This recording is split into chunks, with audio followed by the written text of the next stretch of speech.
संगत जी, प्यार से कहना धन्यकार जी।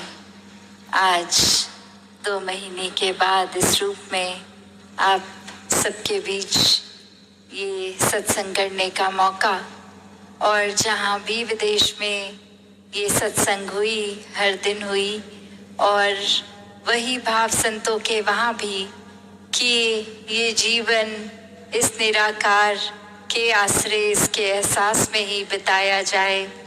वही जो संतों ने हमेशा समझाया, ये वहाँ भी बात, ये यहाँ भी, क्योंकि ये सच, ये निराकार, ये परमात्मा कोई समय का या जगह का मोहताज नहीं है। ये हर समय की कायम दायम सच्चाई है।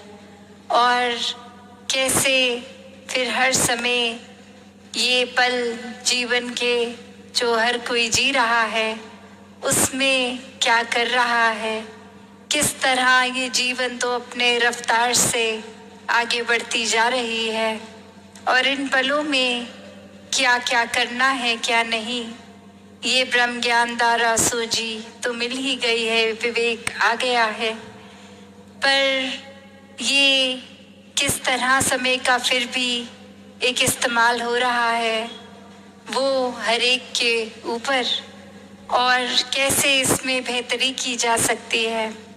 कैसे एक उदाहरण दे के दासी बात समझाएगी कि एक सपने में अगर कोई चीज़ आ जाती है ख्याल में, और उठते हैं और एहसास होता है कि ये वो सच्चाई तो नहीं थी, ये तो कुछ और ही था। चाहे उस समय जब वो सपना आ रहा होता है, वो बहुत ही रियल, बहुत ही एक असली लग रही होती है, वो ही वास्तविकता लग रही होती है। पर ये आँख खुलने के बाद समझ आता है कि वो सच नहीं था। ऐसे ही ये जीवन भी, ये हर पल जो बीत रहे हैं, ये रूप बदल रहे हैं, ये हमेशा के लिए रहने वाले नहीं हैं। ये एक शायर ने भी जैसे कहा, ये जो बीत रहा है वक्त नहीं है, ये जिंदगी है।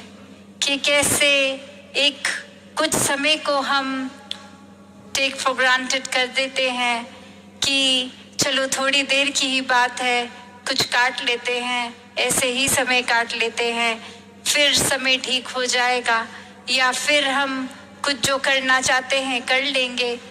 और वो जो पल है, लिविंग इन द मोमेंट वाली बात, वो नहीं कर सकते।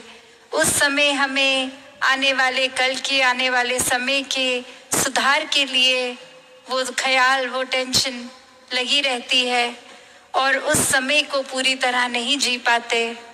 तो बात वही कि ये निराकार ने तो हर पल ही बेहतरीन बनाया है, तो हमें उस समय वो पल अच्छे क्यों नहीं लग रहे, कमी किस में है, वो हमें अपने अंदर झांक के देखना है। ये ख्याल भी कि ऐसा नहीं, ऐसा होना चाहिए, या ये कमी है, ये खालीपन है। पर जैसे जैसे अभी राजपिता जी ने भी जो जिक्र किया कि हम एक रास्ता किस चीज़ के लिए बना रहे हैं, ये खालीपन, ये गलतियों, ये कमियों पे अगर नज़र ही डालते रहेंगे तो उन्होंने मैग्नीफाई होना है, उन्होंने बढ़ना है। जो चीज़ पे हम फोकस करते हैं वही उस समय की हमारी पूरी दुनिया बन जाती है।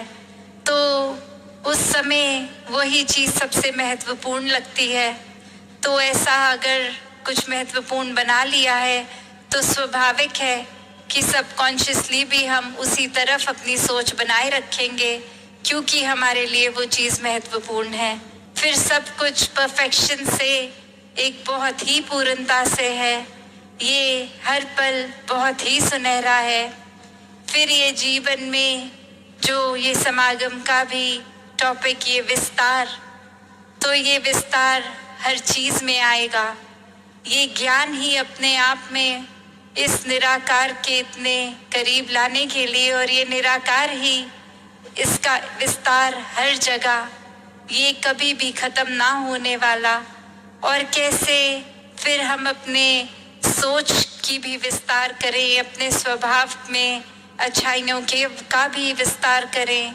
ये पल पल में हर पहलू में जीवन के देखें तो ये अच्छाइयों का ही विस्तार हो।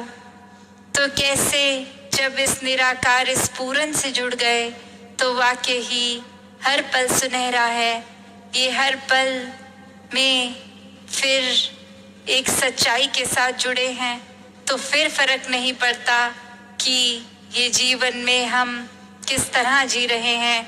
अभी उठ के कोई अपनी ड्रीम्स बना रहे हैं या सोते हुए कोई सपना आया, सब एक बराबर लगता है, क्योंकि इस निराकार से ये लिप जुड़ गई है।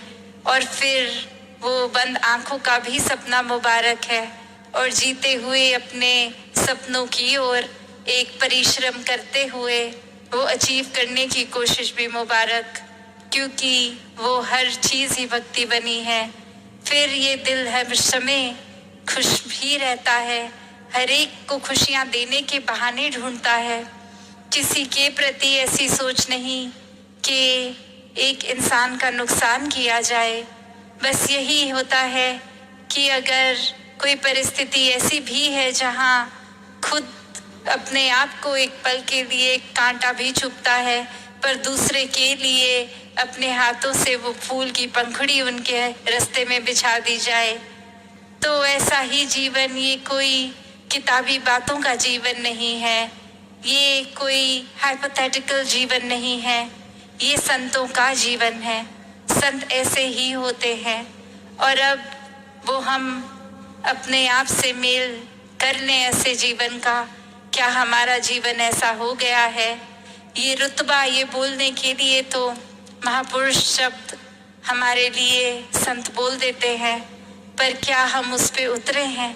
सिर्फ ब्रह्म ज्ञान होना ही क्या काफ़ी है? एक जीवन को ब्रह्म ज्ञान पे अगर नहीं चलाया तो ब्रह्म ज्ञान हिस्से में हो ना हो एक बराबर ही है। तो ये तो भक्ति की शुरुआत ही ब्रह्म ज्ञान है। इस भक्ति को हर एक ने जीना है, हर एक के हिस्से आ सकती है, हर एक के अंदर इस निराकार ने वो कैपेसिटी वो कैपेबिलिटी भी भरी है कि पूर्ण संत बन सके। तो जो फासला है, जो चीज़ें भी हमें रोक रही हैं ऐसा जीवन जीने के लिए, उसको खुद में झांक के आइडेंटिफाई करें, देखें क्या है, किन चीज़ों पे काम करना है। ये निराकार तो हर समय ही साथ है, इसका सहारा लेते रहें और हर पल खुद में ये सुधार करें, ये ब्रह्म ज्ञान की समझ का विस्तार करें। तो दासी और शब्दों का सहारा ना लेके इन्हीं शब्दों से आज्ञा लेगी।